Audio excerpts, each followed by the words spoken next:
سی کتابیں پڑھیں میرا بھائی، دینی کتابیں پڑھیں اور علماء حق کی کتابیں پڑھیں،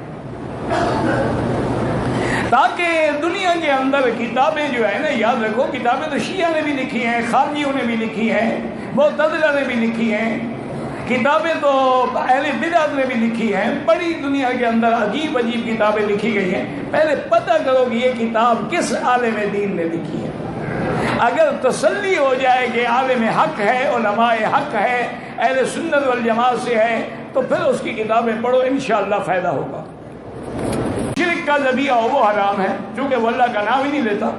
یہ تو قرآن کا مسئلہ ہے نا، کلوا مما ذکر اسم اللہ علیہ، اللہ کا نام لیا جائے تو حلال ہوتا ہے۔ ولا تاکلوا مما لم یذکر اسم اللہ علیہ، اور وہ ہرگز نہ کھاؤ جس پر اللہ کا نام نہ لیا جائے، اور خاص طور پہ جو گوشت وغیرہ باہر کے ملکوں سے آتے ہیں، اللہ عالم، ہم تو نہیں کہہ سکتے کہ صحیح معنی میں وہ ذبح کرتے ہیں، اور ویسے بھی عقل کے خلاف ہے۔ اب دیکھیں نا جی، مثلاً ایک ملک 1,00,000 مرغی روز کی بھیجتا ہو، تو 1,00,000 مرغی کو ذبح کرنے کے لیے کتنا وقت لگے گا؟ اور اس نے وہاں کو بندے رکھے ہوئے ہیں مسلمان جو بسم اللہ اللہ اکبر پڑھ رہے ہیں، ایک ٹیپ لگا دیتے ہیں ان کو سنانے کے لیے کہ جی دیکھو ٹیپ اللہ اکبر بسم اللہ اللہ اکبر کہہ رہا ہے، اور جانور مشین ذبح کر رہی ہے، وہ تو حرام ہے۔ کہتے تھے کہ حجر اسود جو ہے وہ اندر میں اپنی حالت، میرا بھائی حجر اسود جب جنت سے آیا تو سفید تھا، روشن تھا۔ حضور فرماتے ہیں سودت خطایا بنی آدم، آدم کے بیٹے کے گناہوں نے اس کو سیاہ کر دیا ہے، اب وہ اندر سے بھی سیاہ ہے۔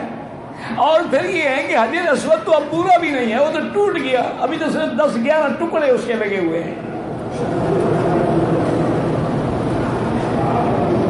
حجر اسود فرشتہ تھا، حجر اسود پتھر تھا، فرشتہ نہیں تھا۔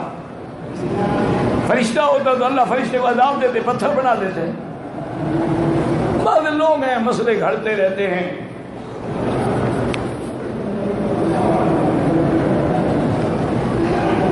میں نے 10 ذی الحجہ کو کنکریاں مارنے کے بعد حل کر لیا، خوشبو والا صابن استعمال کیا۔ میرا بھائی اگر اللہ نے پیسہ دیا ہے تو دم دے دو، کیونکہ خوشبو والا صابن تو سارے سر پہ آپ نے لگایا ہوگا نا۔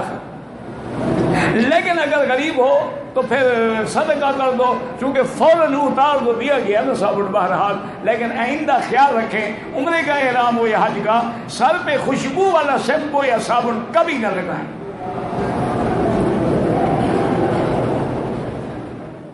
مزید اچھی ویڈیو دیکھنے کے لیے مکی صاحب کے اس چینل کو سبسکرائب کریں، آگے شیئر کریں۔ جزاک اللہ۔